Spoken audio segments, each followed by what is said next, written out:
नमस्कार, मैं हूं गीतांजलि और आप सभी का स्वागत है वर्ल्ड ऑर्गन डोनेशन डे पर हमारी इस खास पेशकश में। हर साल हमारे देश में हजारों लोग बस इसलिए अपनी जान गंवा देते हैं क्योंकि उन्हें सही समय पर जरूरी ऑर्गन नहीं मिल पाते, जबकि एक ऑर्गन डोनर अपने ऑर्गन से 8 लोगों की जान बचा सकता है, उन्हें जीवन दान दे सकता है। जी हाँ, तो आज इस खास प्रोग्राम में हम बात करेंगे ऑर्गन डोनेशन से जुड़े मिथ्स एंड फैक्ट्स की, और इसके लिए हमारे साथ मौजूद हैं कुछ जाने माने डॉक्टर्स जो ऑर्गन डोनेशन से जुड़ी महत्वपूर्ण जानकारी हमसे साझा करेंगे और हमें बताएंगे इस बारे में लोगों तक अवेयरनेस पहुंचाना क्यों जरूरी है। तो आइए स्वागत करते हैं हमारे मेहमानों का। तो हमारे साथ स्टूडियो में मौजूद हैं doctor R K. Sharma, head of department nephrology Medanta, Lucknow. Doctor Sharma को नेफ्रोलॉजी के क्षेत्र में 40 वर्षों से भी ज्यादा का गहरा अनुभव है। वो एसजीपीजीआई लखनऊ में डायरेक्टर और एचओडी के पद पर कार्य कर चुके हैं। नेफ्रोलॉजी में उनके योगदान को पूरे देश में सराहा गया है। और साथ ही हमारे साथ मौजूद हैं doctor Narayan Prasad, professor and head of the department nephrology, SGPGI Lucknow.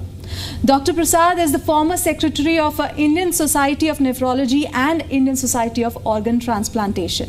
Nephrology की पढ़ाई और मरीजों के प्रति उनकी निष्ठा ने उन्हें इस क्षेत्र में एक प्रमुख स्थान दिलाया है। डॉक्टर प्रसाद को इस क्षेत्र में 25 वर्षों से ज्यादा का अनुभव है। साथ ही हमारे साथ स्टूडियो में मौजूद हैं doctor Manoj Singhal, principal director and head nephrology and kidney transplant, Max hospital Vaishali Ghaziabad.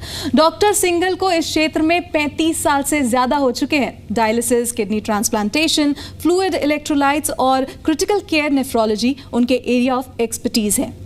साथ ही हमारे साथ स्टूडियो में मौजूद हैं doctor Laxmikant Jha. He is the Director Nephrology and Renal Transplant at Dharamshila Narayana super speciality hospital, Delhi.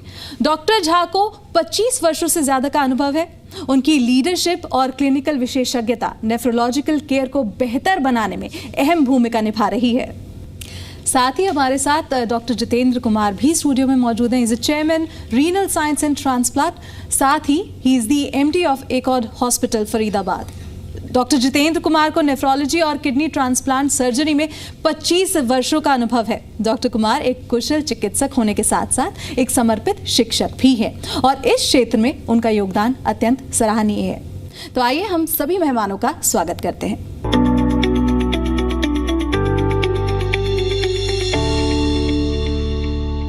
तो डॉक्टर शर्मा, मेरा सबसे पहला सवाल जो है वो आपसे है कि आज के समय में ऑर्गन डोनेशन इतना ज़रूरी क्यों है, खासकर इंडिया में?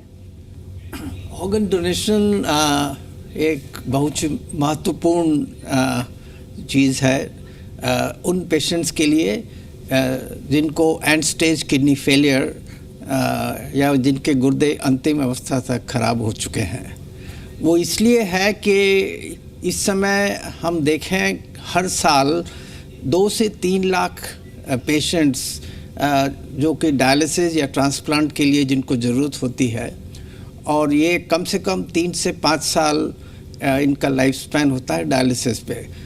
तो आप देख लीजिए कि एक समय 10 से 15 लाख पेशेंट्स जिनको ट्रांसप्लांट की ज़रूरत है वो मौजूद है। और ट्रांसप्लांट भारतवर्ष में करीब 10 से 15 हज़ार मैक्सिमम ट्रांसप्लांट्स होते हैं, लेकिन 90% ट्रांसप्लांट्स जो अभी हो रहे हैं वो लिविंग डोनर्स जो जीवित अवस्था में फैमिली मेम्बर्स या फ्रेंड्स देते हैं। और इसके कारण हुआ क्या है कि पेशेंट्स को ट्रांसप्लांट नहीं मिल पाता है। तो ये बहुत ज़रूरी है कि लोग आगे बढ़ के ये अंगदान करें। यहाँ मैं एक चीज़ बताना चाहूँगा कि भारतवर्ष में ट्रांसप्लांट का नंबर बहुत बड़ा है और इस समय अमेरिका से हम 2nd नंबर पे ट्रांसप्लांट के जो पेशेंट्स होते हैं हर साल उसमें हैं, लेकिन इसके बावजूद 90% पेशेंट्स को ट्रांसप्लांट नहीं मिल पा रहा है। तो ये समस्या इतनी ज़्यादा है कि हमको ऑर्गन डोनेशन मृत्यु के पश्चात जो ब्रेन डेथ होता है उसकी अवेयरनेस बढ़ानी है, सबको जागरूक करना है और उसका नंबर बढ़ाना बहुत ज़रूरी है। जी, तो ब्रेन डेथ पे भी हम आएंगे, लेकिन उससे पहले डॉक्टर प्रसाद, मेरा सवाल आपसे है। जब हम ऑर्गन डोनेशन की बात करते हैं तो आज भी इसे लेकर लोगों के मन में डर है, काफ़ी गलतफहमियां हैं। तो इससे जुड़े मिथ्स कौन कौन से हैं और उनके पीछे की क्या सच्चाई है, हमें बताइए। मैं आपको बताना चाहता हूँ कि बहुत सारे मिथ्य हैं। हमारे यहाँ ऑर्गन डोनेशन के 2 प्रकार हैं, एक है लिविंग ऑर्गन डोनेशन और दूसरा होता है deceased organ donation. Living organ donation की प्रक्रिया में जो एक बहुत बड़ा मिथ होता है, लोगों को ये लगता है कि हम ऑर्गन देंगे तो हम बीमार पड़ जाएंगे। ऑर्गन केवल उन्हीं लोगों का लिया जाता है जिससे लगे कि उनकी लाइफ पे कोई असर ना आ रही हो। जैसे अगर किडनी 2 है तो ऐसा देखा गया है कि एक किडनी दान करने के बाद भी उनके स्वास्थ्य पे कोई असर नहीं पड़ता, एक किडनी उनके लाइफ के लिए सफिशिएंट होती है। लीवर का एक पार्ट अगर वो डोनेट भी करते हैं लिविंग डोनर, तो रेस्ट पार्ट जो लीवर का होता है वो उसको रीजनरेट करके कंपनसेट कर लेता है। तो ये सब कुछ भ्रांतियाँ हैं और सारी फिटनेस जांच होने के बाद ही आप ऑर्गन डोनेट कर सकते हैं और ऐसा तभी लिया जाता है। बहुत सारे लोगों को ये मिथ होता है कि हम जब बॉडी डोनेट करेंगे तो हमारी जो डिसफिगरमेंट हो जाएगा, जो बॉडी हमें जो हैंड ओवर होगा तो उनके ऑर्गन निकाल लिए जाएंगे। तो आपको हम बताना चाहते हैं कि ये फुल रिस्पेक्ट और डिग्निटी के साथ ही ये ऑर्गन रिट्रीवल का कार्यक्रम होता है। बॉडी को पूरी रिस्पेक्ट और डिग्निटी के साथ उसको कवर किए जाते हैं, जो उनकी सारी अंग ऐसा लगे कि वो काफ़ी इंटैक्ट है। तो ये सब बहुत सारी धारणाएं ऐसी है, ऐसी छोटी छोटी मिथ बहुत आते रहते हैं जिसको हम लोग बीच बीच में रुक कर इसको रिजॉल्व कर सकते हैं। There is full respect with all dignity to the deceased persons, we take the decisions. जी, तो अब मेरा जो अगला सवाल है वो डॉक्टर सिंघल आपसे है। मैं चाहूँगी कि आप हमें ऑर्गन डोनेशन के पीछे जो पूरा मेडिकल प्रोसीजर है उसके बारे में बताएं, साथ ही हमें ब्रेन डेथ के मामलों में क्या प्रोसीजर फॉलो किया जाता है उसके बारे में बताएं, और कैसे हॉस्पिटल्स हर स्टेप को पूरी तरह से ईमानदारी और एथिक्स के साथ हैंडल करते हैं, ये हमें बताएं। ये जैसे डॉक्टर नारायण ने बताया, ये ब्रेन डेथ का जो प्रोसीजर है ये पूरा जैसे एक्ट में लिखा हुआ है, डायरेक्टेड है, उसी तरीके से हर अस्पताल में फॉलो किया जाता है। हर हॉस्पिटल का एक स्टैंडर्ड ऑपरेटिंग प्रोसीजर होता है जिसमें एक ट्रांसप्लांट कोऑर्डिनेटर, ग्रीफ काउंसलर और बाकी टीम होती है जो कि ऑथराइजेशन कमेटी से पहले वेरीफाइड होती है। हर हॉस्पिटल में 4 मेंबर होते हैं ब्रेन डेथ कमेटी में, जिसमें एक हॉस्पिटल इंचार्ज है, एक उस पेशेंट का जो इलाज कर रहे हैं ट्रीटिंग फिजिशियन है, एक न्यूरोलॉजिस्ट या न्यूरोसर्जन है जो कि नर्व स्पेशलिस्ट हैं जो सर्टिफाई करते हैं, और एक इंडिपेंडेंट फिजिशियन है जो इसको देखते हैं। जो लोग भी ऑर्गन ट्रांसप्लांटेशन में इन्वॉल्व हैं, सर्जन या फिजिशियन, नेफ्रोलॉजिस्ट, यूरोलॉजिस्ट, वो लोग इस प्रक्रिया के प्रोसेस में कहीं पर भी इन्वॉल्व नहीं होते हैं, डायरेक्टली और इनडायरेक्टली। जब भी किसी व्यक्ति को इतनी ज़्यादा इंजरी या ब्रेन डैमेज हो गया है और उनके ट्रीटिंग फिजिशियन को लगता है कि अब ये इरिवर्सिबल स्टेज में पहुंच गया, कोई रिवर्सिबल कारण नहीं है इसमें जिसकी वजह से ये ठीक होने की गुंजाइश है, तभी वो ट्रीटिंग फिजिशियन परिवार के सदस्यों से बात करते हैं, जो भी उनका लीगल एयर है या जो लीगल पोजीशन में है बॉडी का, उससे बात करते हैं। अगर वो सहमति देते हैं तो उसके बाद फिर ये ब्रेन डेथ सर्टिफिकेशन का प्रोसेस शुरू किया जाता है। इस प्रोसेस में 2 स्टेप पे ब्रेन डेथ और ब्रेन स्टेम रिफ्लेक्सेस को चेक करते हैं। एक पहले किया जाता है, उसके बाद फिर 6 घंटे के बाद सेम टेस्ट को दोबारा रिपीट किया जाता है, ये डॉक्यूमेंट करने के लिए कि 6 घंटे में कुछ भी स्थिति बदली नहीं है और पेशेंट की स्थिति इरिवर्सिबली डैमेज्ड है। चारों मेंबर इस चीज़ को वेरीफाई करते हैं। 6 घंटे में टेस्ट रिपीट किया जाता है। जो एक्ट के अगेंस्ट फॉर्म 8 है उसमें ये पूरा प्रोसीजर लेड डाउन है, उसको फॉलो किया जाता है। और फॉर्म 10 है जिसमें ये एक डेथ सर्टिफिकेट या ब्रेन डेथ सर्टिफिकेट बना के दिया जाता है। जैसे ही पेशेंट का initial brain death certificate, brain death का टेस्ट किया जाता है, उसी समय नोटो को इन्फॉर्म कर देते हैं और उसके आगे नोटो पूरा प्रोसेस फॉलो करती है और नोटो ही ऑर्गन को एलोकेट करते हैं कि जो ऑर्गन मिलेंगे, लिवर, किडनी, हार्ट, लंग, वो किस अस्पताल में किस मरीज के लिए दिया जाएगा, वो सब कुछ नोटो फॉलो करती है। इसमें किसी भी हॉस्पिटल या डॉक्टर का कोई से नहीं होता है। तो everything is very transparent and well laid out procedure. मतलब प्रायोरिटी बेसिस पर। यस।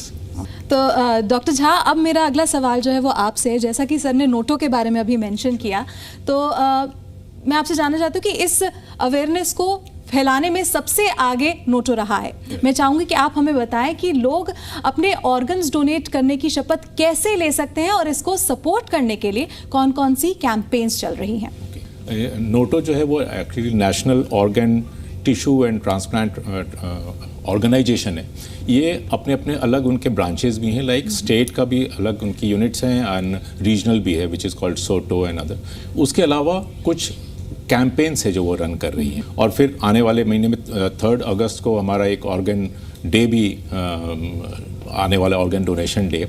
सो ये इसको ये प्रमोट करते हैं अपने वेबसाइट के थ्रू, वेरियस वेबिनार्स के through, various talk shows and अपने सोशल मीडिया कैंपेन्स के थ्रू, जिसमें इंस्टाग्राम और फेसबुक पे भी इस चीज़ को पॉपुलराइज करते हैं। सिर्फ वही नहीं, उनके थ्रू डिफरेंट ऑर्गेनाइजेशन जो गवर्नमेंट के ऑर्गेनाइजेशंस है, like army, railways and you can say Indian society of organ transplant, जिसके हम लोग सब मेंबर हैं यहाँ पे बैठे हुए पैनल में लोग, तो हम लोग खुद अपने लेवल पे उसको प्रमोट करते हैं। और जैसे ऑर्गन या अंग महोत्सव की तरह उसको सेलिब्रेट भी करते हैं, जिसमें लोग इस अंगदान को एक इम्पॉर्टेंट है, इस चीज़ को उसके बारे में अवेयर हो सकें और अलग अलग फोरम्स पे इसको पॉपुलराइज करें। ना जो प्लेज लेना चाहते हैं वो फ्रीली अवेलेबल है, इनके वेबसाइट पे अवेलेबल है, और हर ऑर्गेनाइजेशन जो इनके साथ एसोसिएटेड है वो उस प्लेज को प्रमोट करते हैं। और यहाँ पे उनकी जो ऑर्गन और वो भी एक ऑर्गेनाइजेशन है उसी तरह की।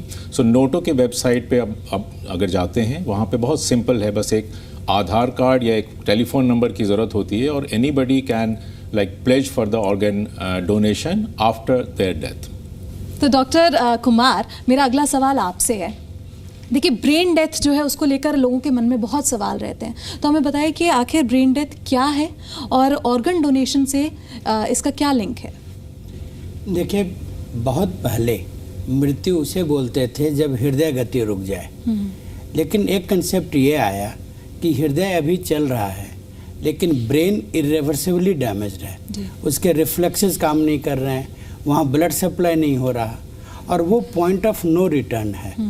तो ऑल्दो हार्ट थोड़ा चल रहा है लेकिन ब्रेन काम नहीं कर रहा, वो मृत्यु को प्राप्त कर लिया।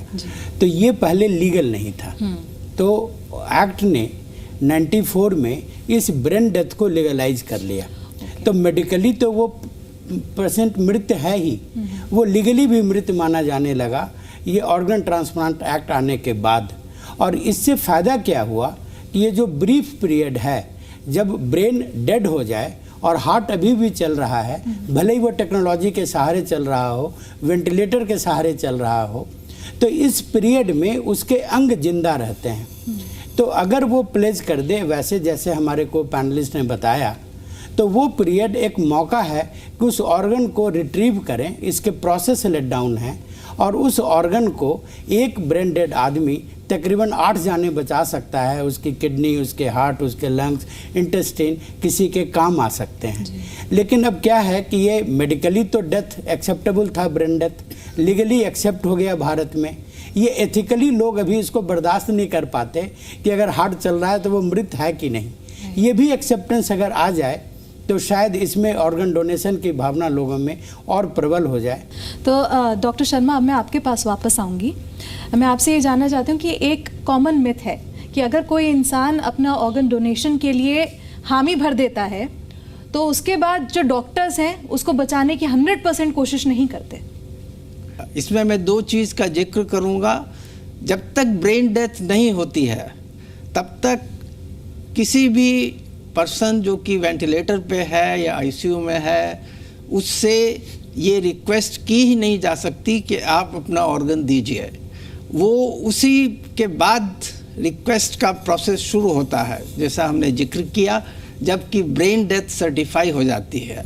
बिना ब्रेन डेथ सर्टिफाई किए हम फैमिली को डोनेशन के लिए डिस्कस नहीं कर सकते हैं। केवल ये है कि कई बार फैमिली खुद ही डोनेशन की बात करती है क्योंकि पेशेंट बहुत सिक है और ब्रेन डेथ की संभावना है, तो उस समय उनको काउंसिल किया जाता है। तो ये चीज़ कि ब्रेन डेथ हमने प्लेज की रखी है या कोई ब्रेन डेथ डोनर की पॉसिबिलिटी है, तो उसका ट्रीटमेंट नहीं होगा, ये कहीं संभव नहीं है। तो डॉक्टर प्रसाद, अब मैं आपके पास आना चाहूँगी। मैं आपसे जानना चाहती हूँ कि ऑर्गन डोनेशन की जो प्लेज है, ऑर्गन डोनेशन में फैमिली की कंसेंट क्यों ज़रूरी है? आप उन्हें क्या मैसेज देना चाहेंगे? तो जो टीम होती है, जो कोऑर्डिनेटर टीम होती है, वो फैमिली से अप्रोच करती है। उस अप्रोच का मकसद बहुत बड़ा है। सबसे बड़ा मकसद तो ये होता है कि जैसे पहले आप, जैसे डॉक्टर शर्मा ने बताया, डॉक्टर झा ने बताया कि उन्होंने प्लेज किया हुआ है, ये इन्फॉर्मेशन कैसे मिलेगा? अगर वो कभी व्यक्ति प्लेज करता है और अपने फैमिली में पहले बात कर चुका है फैमिली मेम्बर से, तो उनको पता होता है कि इनकी आखिरी इच्छा थी कि वो ऑर्गन डोनेट करना चाहते हैं ब्रेन डेथ के बाद, तो ये बात का इन्फॉर्मेशन मिल जाता है। दूसरी इन्फॉर्मेशन ये भी मिलती है कि क्या उस व्यक्ति को कोई ऐसी बीमारी थी पहले से जो ये ऑर्गन डोनेट नहीं कर सकते। जो हमारे ट्रांसप्लांट कोऑर्डिनेटर्स और उनके जो टीम होते हैं, उसमें के जो सबसे वरिष्ठ सदस्य होते हैं, वो बेसिकली उनको अप्रोच करते हैं और इस चीज़ों को डाइवर्स जो करते हैं कि आपके जो पेशेंट है, इनका ब्रेन डेथ हो चुका है, अब सर्वाइवल अनलाइकली है, तो उसमें एक इमोशनल बर्स्ट होता है। तो जो फैमिली मेम्बर्स हैं, उनको एक इमोशनल सपोर्ट की ज़रूरत होती है, जो हमारी टीम बखूबी उसको निभाती है और उसको प्रदान करती है। तो उस समय वो कंफर्ट जोन में जाते हैं। सारी इन्फॉर्मेशन मिलने के बाद एक लीगल रिक्वायरमेंट तो है ही हमारे पास कि एक फॉर्म 8 है, जिस पे हमें जो नियर रिलेटिव्स हैं उनकी एक कंसेंट, लीगल पोसेसर तो वही है जो इनके रियल रिलेटिव्स हैं, तो हमें उनकी कंसेंट वो बिल्कुल होना चाहिए उस फॉर्म पे, तभी हम इस चीज़ को, ऑर्गन डोनेशन की प्रक्रिया को आगे बढ़ा पाते हैं। अब जैसे आपने फैमिली की बात कही है, तो डॉक्टर सिंघल, मेरा अगला सवाल यही है कि जब ऑर्गन डोनेशन की बात आती है तो क्या डोनर के परिवार को कोई खर्च उठाना पड़ता है? डोनर के परिवार को, डोनर या पेशेंट का जब तक इलाज होता है, जब तक कि वो ब्रेन डेथ सर्टिफाई नहीं होती है, तब तक उस इलाज का खर्चा जैसे यूजुअली अस्पताल में होता है उस तरीके से होता है। एक बार जब डॉक्टर, जो ट्रीटिंग फिजिशियन या सर्जन है, उसको ये विश्वास हो जाता है कि अब ये इरिवर्सिबल स्टेज हो गई है, पॉइंट ऑफ नो रिटर्न आ गया है, उस कंडीशन में सबसे पहले वही पेशेंट के रिलेशन को बताते हैं कि भाई अब बहुत एडवांस डैमेज हो गया और ऐसा नहीं लगता कि अब ये दोबारा जीवित हो पाएंगे या आगे चल पाएंगे। तब अगर परिवार कंसेंट देती है, तब वो ब्रेन डेथ सर्टिफिकेट या इस्टेब्लिश किया जाता है, जिसका प्रोसीजर मैंने बताया कि उसके 2 स्टेप्स होते हैं। 6 घंटे के अंतराल पे 2 बार वो टेस्ट करके ये इस्टेब्लिश किया जाता है कि ये ब्रेन डेड है, और तब वो डेथ सर्टिफिकेट बनाया जाता है, ब्रेन डेथ सर्टिफिकेट, और उसी समय पे वो कंसेंट की जाती है, परिवार की फाइनल कंसेंट कि हाँ वो ऑर्गन्स डोनेट करेंगे। इस पॉइंट के बियॉन्ड कोई भी खर्चा किसी भी तरीके का डोनर के ऊपर नहीं आता है। तो अब मेरा जो सवाल है डॉक्टर झा आपसे है कि कोई व्यक्ति ऑर्गन डोनर कैसे बन सकता है, साथ ही इसमें एज या हेल्थ से जुड़ी कोई रिस्ट्रिक्शंस होती हैं? चूँकि हम कैटेगरी पे थे, या जो प्लेज वाली है आफ्टर डेथ, तो उसमें तो कोई बहुत ऐसी रेस्ट्रिक्शन नहीं, कोई भी प्लेज कर सकता है, और उसकी हेल्थ कंडीशन देखते हुए जब वो उसकी ब्रेन डेथ की सिचुएशन अगर आती है तो वो दे सकता है। अगर हम कहें कि लाइव पर्सन्स का जो अभी जीवित हैं और वो देना चाहते हैं, तो उनके परिवार में जैसे किसी को है किडनी की बीमारी है या किसी और ऑर्गन की है प्रॉब्लम जिसमें वो डोनेट कर सकते हैं, तो उनको हेल्दी जनरली होना वही होते हैं जो दे सकते हैं हेल्दी। तो ये हमारे जो ट्रीटिंग टीम होती है नेफ्रोलॉजी की, ट्रांसप्लांट की, वो डिसाइड कर रही होती है कि कोई वो पर्सन हेल्दी उतना है देने लायक या नहीं है। तो उनकी डिटेल एक जांच होती है, जो हम कह सकते हैं रूटीन चेकअप के अलावा काफ़ी डिटेलिंग, उसमें ultrasound, blood test, urine test, echo, many tests are there, जिनको करने के बाद उनकी फिटनेस को इस्टेब्लिश करने के बाद ही वो दे सकते हैं। कुछ एज रेस्ट्रिक्शंस भी हैं इसमें ज़रूर, जैसे नॉर्मली अलाइव पीपल में 18 ईयर्स के बिलो वाले डोनेट नहीं करते क्योंकि उनके साथ कंसेंट और वो माइनर हैं, तो वो इश्यूज़ हैं। और ज़्यादा से ज़्यादा एज में जनरली हम लोग 60 ईयर्स तक आमतौर पे ले रहे होते हैं, और सिचुएशनल कई बार एज को हम लोग एक्सटेंड कर सकते हैं बाई टू 65 अगर उनको कोई डिजीज़ नहीं है और उनकी अपनी हेल्थ स्टैब्लिश्ड है। तो अब डॉक्टर कुमार, मैं आपके पास आना चाहती हूँ। मैं ये जानना चाहती हूँ कि क्या इंडिया में ऑर्गन डोनेशन जो है वो लीगल और सेफ है? ये मतलब बहुत किस ही तरह से, मतलब अच्छा इसका गलत सवाल है। इस्तेमाल ना हो, उसको किस तरह से रेगुलेट किया जाता है? देखिए, भारत में ये हाईली रेगुलेटेड है और बहुत भारत सरकार ने प्रयास किया कि ये लीगली साउंड रहे और हमारा जो लीगल फ्रेमवर्क है वो बहुत ही रोबस्ट है। अगर कैडावरिक ट्रांसप्लांट की बात करें तो ब्रेन डेथ का कंसेप्ट कैसे सर्टिफाई करते हैं, जो कमेटी है उसका गठन, उसके बाद रिट्रीवल की प्रक्रिया, अलॉटमेंट का प्रोसेस, ट्रांसप्लांट कर देने के बाद डाटा की एंट्री और उसके बाद डाटा का एनालिसिस और ऑडिट, ये सब नियंत्रित है और सब कानून द्वारा निर्धारित होती है और उस लीगल फ्रेमवर्क के तहत ही हम काम करते हैं। तो ये तो था कैडावरिक का। जो लाइव रिलेटेड प्रोग्राम है हमारे देश में, तो उसके लिए भी डोनर के हित के लिए सरकार के जो कानून है वो बहुत रोबस्ट है। जो हाई वॉल्यूम सेंटर्स होते हैं उनकी एक अपनी इंटरनल कमेटी होती है जो फर्स्ट डिग्री रिलेटिव्स को सर्टिफाई करके ही आगे हम बढ़ते हैं। और अगर फर्स्ट डिग्री के बियॉन्ड कोई दे रहा हो, जैसे अगर चाचा किडनी देना चाहे, है तो वो परिवार का आदमी, लेकिन उसके लिए एक्सटर्नल कमेटी का परमिशन चाहिए जी। और हर मरीज में करीब 2 तरीके के फाइल बनते हैं। एक तो लीगल फाइल बनती है जहां कानून के दायरे में रह कर के कैसे आगे बढ़े, इसी की कोशिश की जाती है ट्रांसप्लांट कोऑर्डिनेटर के द्वारा, और वो कोऑर्डिनेटर एक कानून के द्वारा प्रस्तावित एक ऐसा व्यक्ति है जो इंडिपेंडेंटली काम करता है। इसके अलावा डॉक्टर की जिम्मेवारी है कि एक मेडिकल फाइल बने जिसमें सुनिश्चित किया जाए कि डोनर स्वस्थ हो, वो फिट हो और उसको किडनी देने से हानि ना हो। और ये दोनों प्रोसेस जब पूरी हो जाती है तो इंटरनल या एक्सटर्नल कमेटी जो भी उपयुक्त है उसके परमिशन के बाद ही ट्रांसप्लांट को अंजाम दिया जाता है। तो यहाँ मैं आप सभी डॉक्टर्स को धन्यवाद कहना चाहूँगी, आपने वक्त निकाला और ऑर्गन डोनेशन से जुड़ी जो जानकारी है हमसे साझा की। Thank you so much for joining us. तो इसी के साथ आज का एक खास प्रोग्राम यहीं खत्म होता है। इस प्रोग्राम के जरिए हमारी यही कोशिश थी कि ऑर्गन डोनेशन से जुड़े जो भी सवाल आपके मन में हो उनके जवाब आपको मिल जाए और आप ऑर्गन डोनेशन की अहमियत समझ पाएं। तो इसी के साथ हमें इजाज़त दीजिए। नमस्कार।